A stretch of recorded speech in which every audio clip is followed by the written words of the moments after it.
Oke teman-teman, jumpa lagi di channel One Topik Kreatif. Untuk hari ini saya akan mengantarkan video dan ingin mengajak teman-teman untuk melihat dan menonton. Nah, untuk video ini, ini video hiburan dulu. Nah, seperti biasa, ini video dari hasil karya teman kreator kita, yaitu Pak D. Wiwit. Nah, Pak D. Wiwit Jawa Istimewa. Nah, ini sangat luar biasa sekali untuk hasil karyanya. Nah, untuk video Pak D. Wiwit ini, nah ini nantinya pasti ada sangkut paut di video selanjutnya. Oke, mari kita lihat dan kita tonton videonya. Oke, kita lanjut, gas. Akhirnya Anies Baswedan dan pendukungnya tamat. Roy Suryo masuk dengan Fufu Fafa, tidak jadi. Yang ketiga adalah masuknya di Jokowi ijazahnya. Besok Fufu Fafa lagi. Balik lagi nih. Udah, kita udah tahu rapat-rapat mereka itu. Mereka bagi ada yang ingin memaksud. Akhirnya terbongkar sama orang dalam sendiri. Mantan orang dalam sama orang dalam sendiri. Dulu CS pecah sendiri, ya kan? Satu-satu mulai sadar, ya kan? Bahwa mereka itu diperalat asing, diperalat koruptor, diperalat orang-orang yang sudah tua, udah nyaman sama korupsinya, ya kan? Takut kebongkar sama Gibran, sama aura kebaikan Jokowi, Prabowo, mereka takut, bingung sendiri kan, ngeyel sih. Ton, udah, ya mulanya sadar, ya, nggak usah ikut-ikut Roy Suryo Jali lagi. Biarin tuh bapak kurung sampai urusan ijazah palsu kelar. Banyak banget bikin fitnah terus kalau dilepas.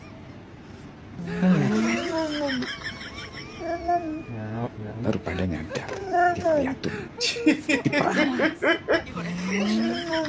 Lagi nonton TV berita dulu CSE, sekarang Dembelok, udah sadar, dibongkar semua. Ya kan? Orang baik dilawan.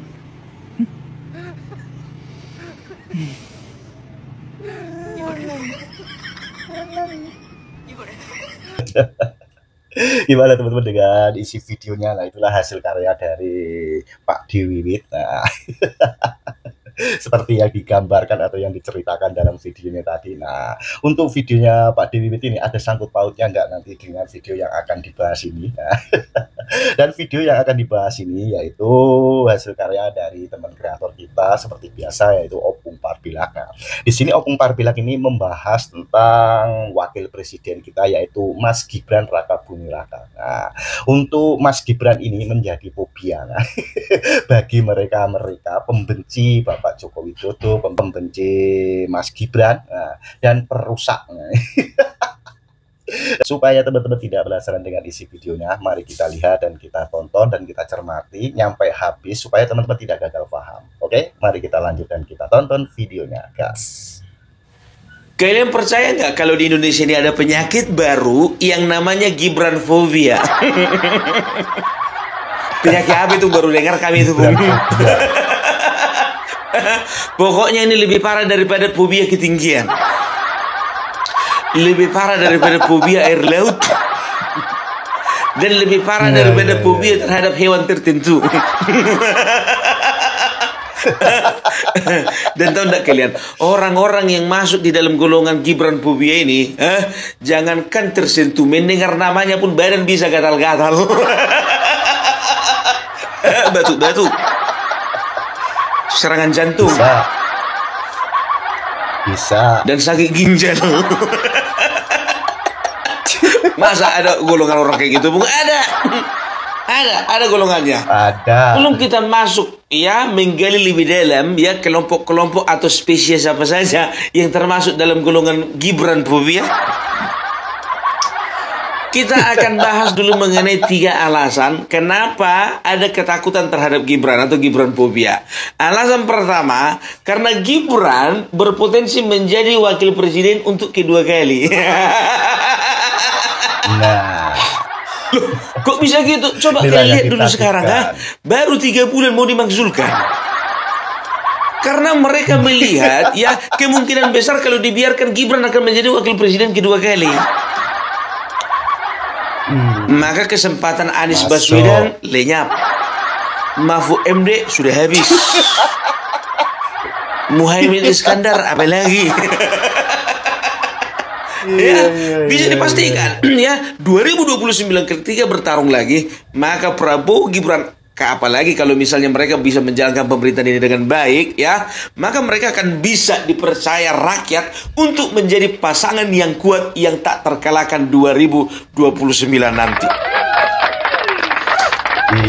Kenapa Bung Parbelak begitu yakin bahwasanya kalau 2029 Bapak Prabowo dan Gibran ya, kalau memang berpasangan lagi akan, ya ingat ini akan bisa dengan mudah menang. Kita bisa lihat trennya Bapak SBY, mulai dari SBY ya, pemilihan suara rakyat langsung ya, itu kalau misalnya ketika satu periode seorang presiden itu memang betul-betul disukai rakyatnya, maka periode yang kedua ya, itu akan kemungkinan besar ya, itu akan kembali lagi menjadi presiden ya. Bapak SBY seperti itu, Bapak Joko Widodo seperti itu, dan juga Bapak Prabowo seperti itu. Kemungkinan kan besar. Begitu. Nah, bedanya kalau untuk yang Bapak SBY bisa dikatakan kala itu ya, faktor SBY-nya yang kuat gitu loh ya. Siapapun wakil presidennya, faktor SBY-nya yang kuat gitu loh. Nah, sekitar itu Bapak Joko Widodo begitu juga ya. Siapapun wakil presidennya ya, itu bisa dikatakan faktor terkuatnya itu ya Bapak Jokowi gitu loh ya. Nah, beda kalau untuk Prabowo Gibran beda. Kita bisa melihat bagaimana Bapak Prabowo ya bisa dikatakan sangat terbantu dengan sosoknya Gibran. Ya, jadi orang waktu itu ya Pilpres 2024 kemarin ya tidak tidak bisa memastikan kalau misalnya Bapak Prabowo ya itu akan menang kalau calonnya bukan Gibran. Kan begitu. Nah, begitu juga Gibran tidak akan mungkin jadi wakil presiden kalau sosok yang jadi presidennya itu bukan Bapak Prabowo. Jadi yang kedua ini memiliki faktor kuat ya yang menentukan kemenangan mereka gitu loh ya. Jadi bisa dikatakan kalau nanti contohnya tahun 2029 Bapak Prabowo bukan dengan Gibran ya, nah itu nanti hitungannya beda. Begitu juga Gibran contohnya ya, kalau misalnya mencalonkan diri jadi presiden belum tentu menang. Kan begitu kalau head to head dengan Bapak Prabowo ya, aku pun menyaksikan hal itu ya. Nah, maaf ya, bukan karena sosoknya, bukan, tapi karena hitung-hitungan politiknya ya. Nah, apalagi kalau sempat Gibran berpasangan dengan Anies Baswedan, Mbak. Kalau Gibran contohnya presidennya, Anies Baswedan wakil ataupun sebaliknya, rusak. Kan begitu ya kan. Nah, jadi bisa dipastikan kalau dari segi kekuatan ya itu bisa dikatakan Bapak Prabowo dan Gibran itu punya kesempatan yang lebih besar ya untuk menjadi pasangan presiden dan wakil presiden 2 kali. Ya, kita nggak bisa katakan ya, nggak bisa begitu Bung. Kemarin itu Gibran itu kuat posisinya karena dia itu anak presiden, kan begitu. Oke, katakan waktu itu anak presiden ya. Tapi nanti tahun 2029 ya yang mendukung Gibran itu pasti ada saja beberapa partai yang akan ada di gerbongnya Bapak Joko Widodo. Gitu loh. Karena gimana pun juga ya Bapak Joko Widodo itu masih merupakan tokoh kuat ya, bisa dikatakan tokoh sentral di dalam percaturan politik Indonesia gitu ya. Pasti aku yakin sekali Bapak Joko Widodo itu akan bisa menggandeng beberapa partai untuk mendukung Gibran. Makanya aku katakan ya sangat kuat sekali kalau misalnya Bapak Prabowo itu gandengan sama Gibran gitu loh ya. Nah, itu alasan pertama, karena Gibran ya itu punya peluang menjadi wakil presiden untuk kedua kalinya. Nah, alasan kedua kenapa Gibran fobia ini bisa merasuki beberapa orang yang ada di bangsa ini ya, ternyata alasan keduanya itu Gibran itu berpotensi menjadi presiden menggantikan Bapak Prabowo.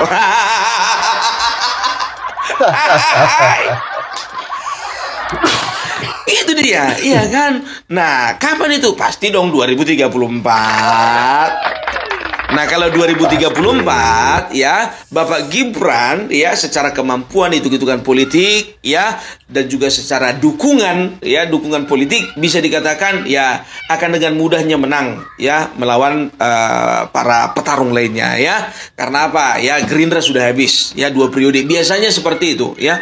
Biasanya seperti itu, 2 periode cukup gitu loh. Nah, kemungkinan besarnya ketika Bapak Gibran mendukung Bapak Prabowo di 2029, maka kecenderungan Partai Gerindra ya, kalau misalnya masih di bawah Bapak Prabowo, maka mereka akan mendukung Gibran untuk menjadi presiden. Pasti. Sepertinya arahnya ke situ. Pasti. Nah, makanya di sini Gibran ini sebetulnya harus dalam posisi bersabar ya. Jangan tergoda untuk menjadi calon presiden ya melawan Bapak Prabowo di 2029.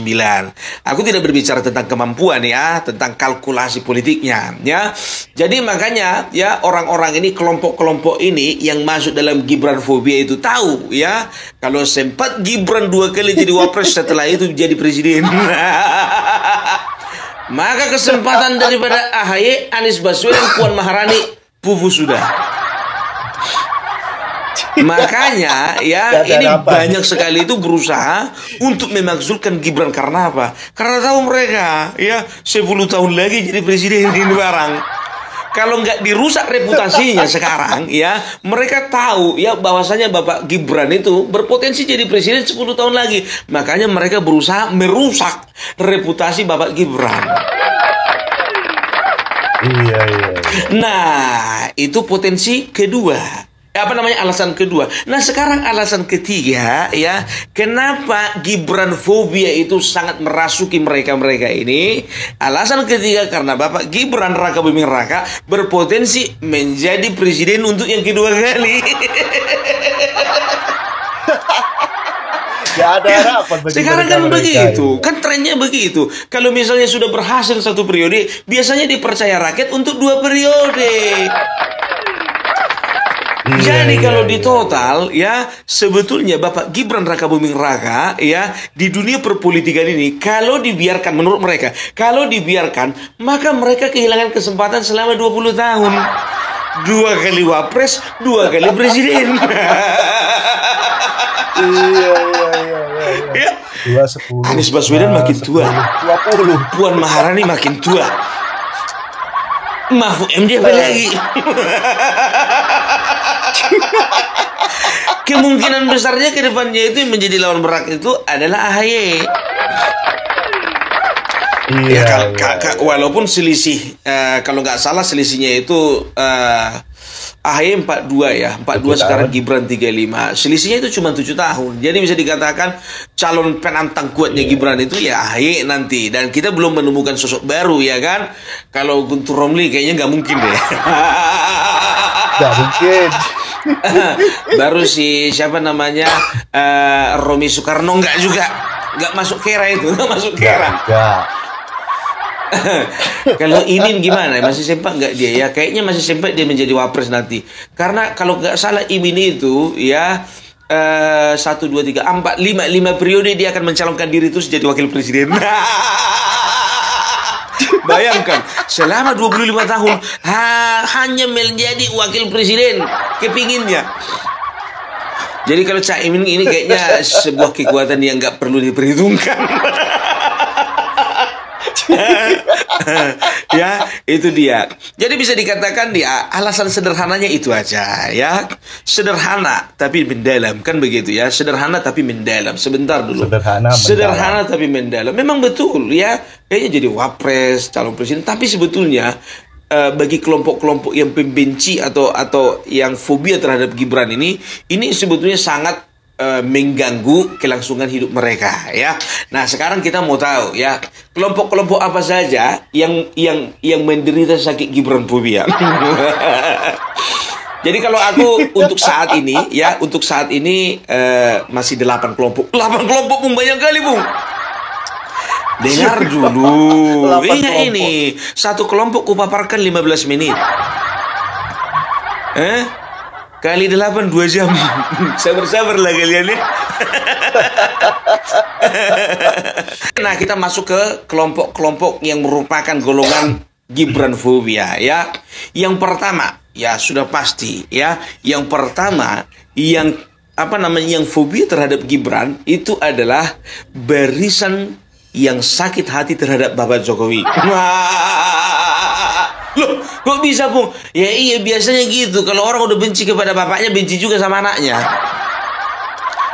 Karena apa? Biasanya ya kalau dalam sebuah perusahaan, dalam sebuah bisnis, organisasi, biasanya apa yang dilakukan bapaknya itu juga yang dilakukan oleh anaknya. Kalau bapaknya hilirisasi, anaknya hilirisasi. Kalau bapaknya fokus kepada pembangunan masyarakat, anaknya begitu juga. Kalau bapaknya memikirkan rakyat, anaknya begitu juga. Kalau bapaknya anti koruptor, anaknya apa lagi? Itu dia ya. Jadi barisan sakit hati itu ya adalah orang-orang ya, orang-orang yang dulunya sakit hati kepada Bapak Joko Widodo ya. Siapa itu ya? Yang dipecat jadi komisaris, Refli Harun. Akan terus ini ya. Setelah itu adalah misalnya Rocky Gerung nggak dapat posisi waktu zaman Bapak Jokowi. Setelah itu siapa lagi ya? Orang-orang yang dipecat lah dulu waktu zaman Bapak Jokowi. Said Didu, Anies Baswedan, baru siapa itu? Gatot Nurmantio. Ya, kelompok yang pertama itu adalah kelompok barisan sakit hati Jokowi ya. Baru kelompok kedua ya. Kelompok kedua itu adalah Prabowo lover dalam kurung. Ingat ya, Prabowo lover dalam kurung. Prabowo lover dalam kurung reduksi dari 2014-2019. Maksudnya apa? Jadi ternyata ada ya golongan-golongan ya, ada kelompok-kelompok yang pencinta Bapak Prabowo ya, tapi mereka nggak suka dengan Bapak Jokowi dan juga mereka nggak suka, otomatis mereka nggak akan suka dengan yang namanya Mas Gibran ya. Mereka hanya mendukung Bapak Prabowo saja ya. Maksudnya apa ini ya? 2014-2019 kita bisa lihat ya bagaimana loyalis Prabowo itu memang betul-betul bertanding kuat, bertanding keras dengan loyalisnya Bapak Joko Widodo. Kan begitu. Nah, setelah ada rekonsiliasi ya, tahun 2019 Bapak Prabowo menjadi Menteri Pertahanan di eranya Bapak Joko Widodo yang kedua kali ya. Ternyata ada juga kelompok-kelompok yang masih bertahan untuk tidak mau bersatu dengan Bapak Joko Widodo, tapi masih ada di barisannya Bapak Prabowo. Masih. Ya, itu kelompok kedua ya. Mereka akan selalu berusaha untuk melanjutkan kebencian itu ya, walaupun Bapak Prabowo sendiri udah move on.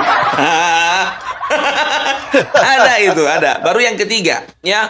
Yang ketiga itu kelompok yang sudah pasti ya, fobia terhadap Mas Gibran ini adalah kelompok-kelompok pejabat korup. Kenapa begitu, Bung? Ya kan wakil presiden kan wakil presiden ini kan tidak mengambil keputusan, Bung, dalam pemerintah, kan begitu, betul. Tapi punya hak untuk memonitor dan berhak untuk melaporkan kepada Bapak Presiden.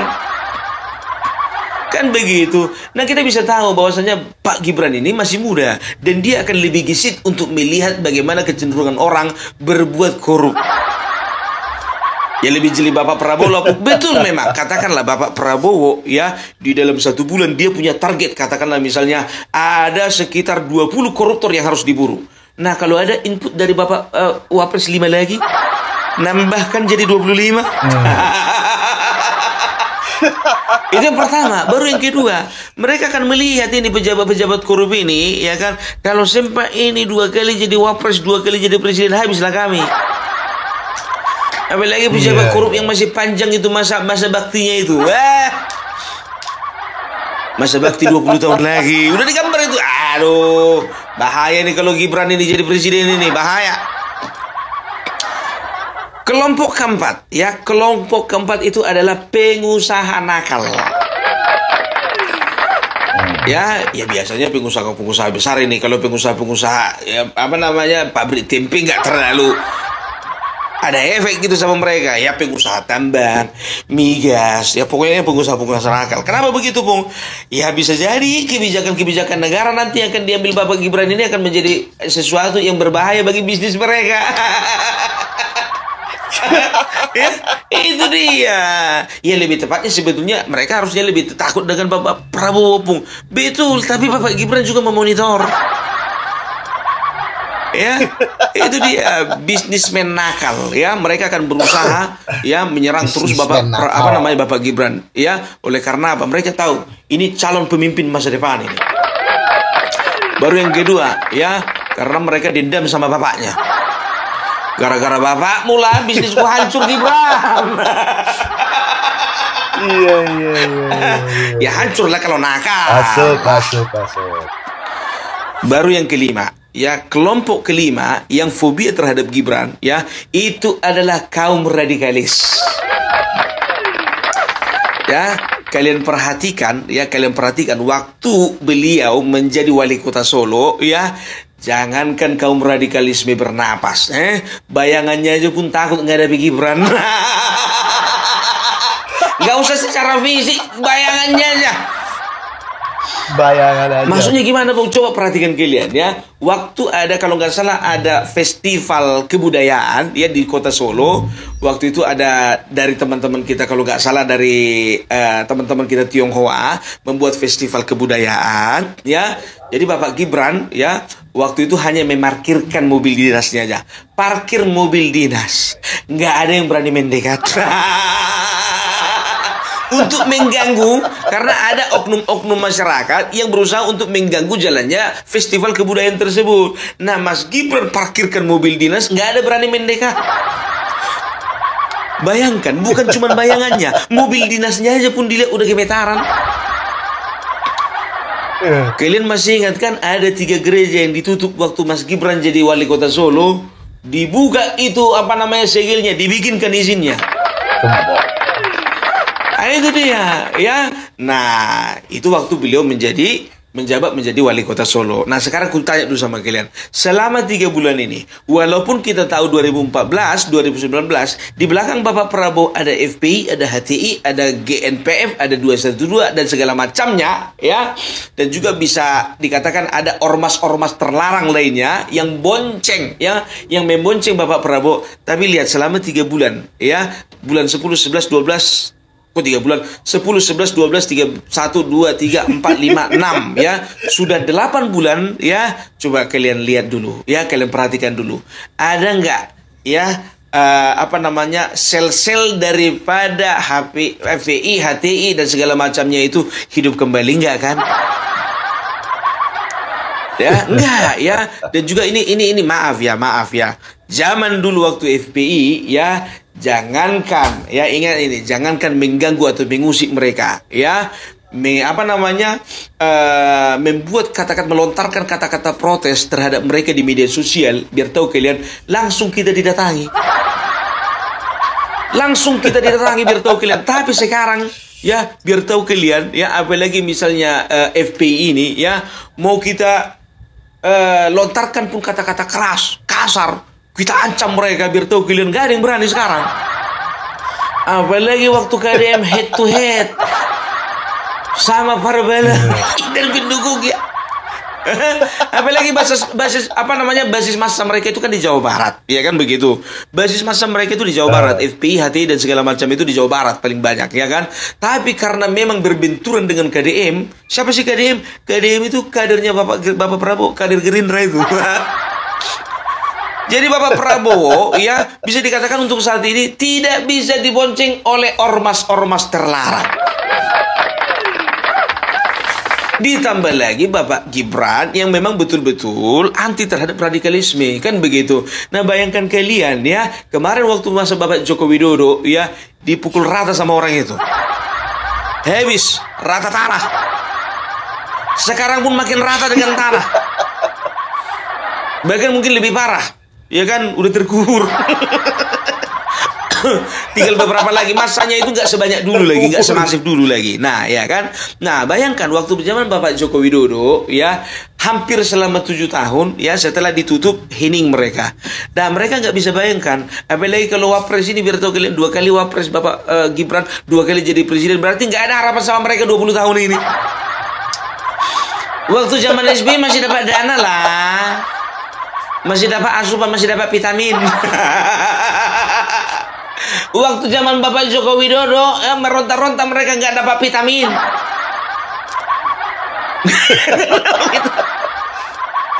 Ditambah lagi sekarang zaman Bapak Prabowo berusaha untuk menjauhkan diri dari mereka. Karena Bapak Prabowo tahu sebetulnya motivasi mereka kemarin membonceng Bapak Prabowo, ternyata mereka ingin merusak bangsa ini. Dan Bapak Prabowo tahu, sensitif, tahu untuk masalah itu, kan begitu ya. Nah, jadi ku bilang sama kalian, andai kata Bapak Prabowo dulu menjadi presiden 2014 atau 2019, walaupun mereka ada di belakang Bapak Prabowo, aku yakin sebagai seorang prajurit merah putih Bapak Prabowo tidak akan pernah membebaskan mereka bergerak di bangsa ini. Bapak Prabowo akan lihat pergerakan-pergerakan mereka, walaupun Bapak Prabowo dukung mereka tapi kalau membahayakan, ada potensi untuk membahayakan negara, membahayakan bangsa, membahayakan tanah air, Bapak Prabowo pasti akan bertindak, pasti, yakin aku.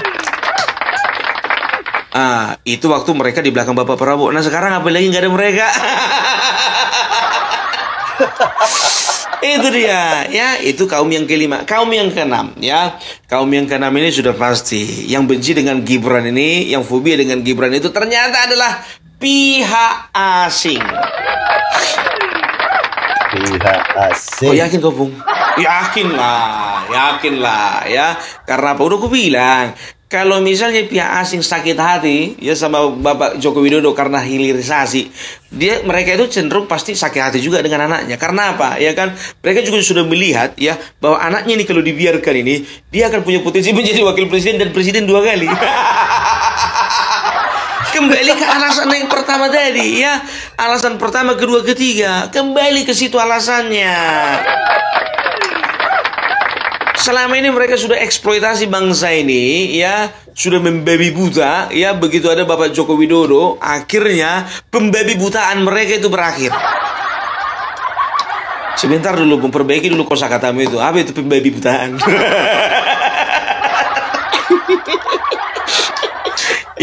Jadi tindakan mereka itu sudah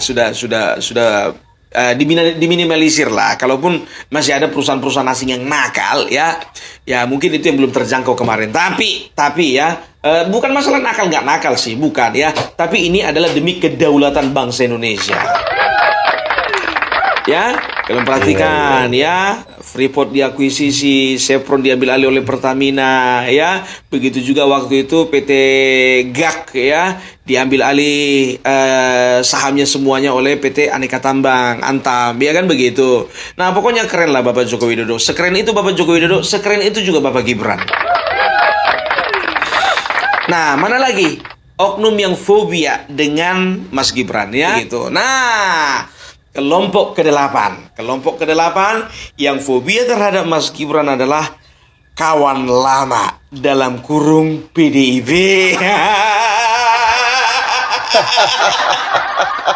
Kawan lama. Tahu kalian kenapa? Kenapa seperti itu? Bisa dikatakan bisa masuk akal kenapa Ibu Megawati itu sakit kali hatinya ketika Gibran keluar. Pung Gibran nggak keluar, Pung dipecat. Dipecat gara-gara beliau jadi wapresnya Bapak Prabowo. Kalau nggak keluar kian dia nggak akan gitu bencinya Ibu Megawati sama Gibran lah. Karena apa? Begini loh setelah Bapak Joko Widodo ketika Bapak Joko Widodo bersama-sama dengan PDIP waktu itu kan mereka memajukan siapa namanya? Aduh yang putih-putih itu rambutnya, yang ubanan itu loh, yang ubanan. Aduh Ganjar. Nah cuman mereka itu tidak sangka bahwasannya Ganjar itu kalah pamor dari Gibran. Dari mana kau Pung tahu pamor Ganjar kalah daripada Gibran? Buktinya kalah. Kan begitu. Lain hal kalau misalnya Gibran mereka berpikir ini Gibran ini yang bikin rusak semuanya ini. Kan begitu. Kalau lah misalnya Gibran itu masih ada di barisan kami, nggak kayak gini kami hancurnya. Kan begitu. Dan Gibran ini akan menjadi momok, terus menerus akan menjadi momok yang mengerikan bagi sebuah partai yang bernama PDIP. Betul. Karena di mana karena di mana pertarungan yang ada Gibrannya, maka di situ PDIP akan mikir sekali, 2 kali, 3 kali, 4 kali, 5 kali, 6 kali, 7 kali. kecil kali lah kau anggap itu PDIP, Bung. Sekarang begini, yang mengecilkan mereka itu adalah mereka sendiri. Dengan pernyataan-pernyataannya yang meremehkan Bapak Jokowi, pernyataan-pernyataannya meremehkan Gibran, pernyataan-pernyataan mereka yang mendiskreditkan seorang Gibran, dikatakan Gibran itu Samsul, diibaratkan dia itu belimbing sayur, diibaratkan dia itu supir truk ugal-ugalan. Akhirnya Pak, jadi barang itu jadi wakil presiden. Malah yang bilang belimbing sayur, yang bilang Samsul itu siapa sih, Masinton, sekarang jauh dia jadi bupati. Nggak bisa dia kritik-kritik presiden, nggak bisa kritik-kritik wakil presiden. Jadi karena apa? Karena mengkritik gubernur pun juga adik iparnya Mas Gibran pun nggak sanggup dia. Bobi Nasution. Asal jumpa sama Mas Bobi begini aja dia tunduk. Asal jumpa sama Mas Bobi begini dia tunduk. Itu dia. Ya, jadi itulah kelompok-kelompok yang menderita penyakit Gibran Fobia. Terserah kalian setuju atau tidak ya. Tapi ini adalah rangkuman Opung Parbelak setelah menganalisa dan melihat bagaimana perjalanan Gibran. Ya, itu dia ya. Makanya aku bilang, jangan kalian anggap remeh Gibran. Coba bayangkan kalian ya, yang berusaha untuk menjatuhkan Gibran itu orang-orang tua, orang sudah punya pengalaman di militer, ya, dan juga orang-orang yang sudah punya pengalaman di dunia perpolitikan itu yang berusaha menjatuhkan Gibran. Bayangkan kalian masih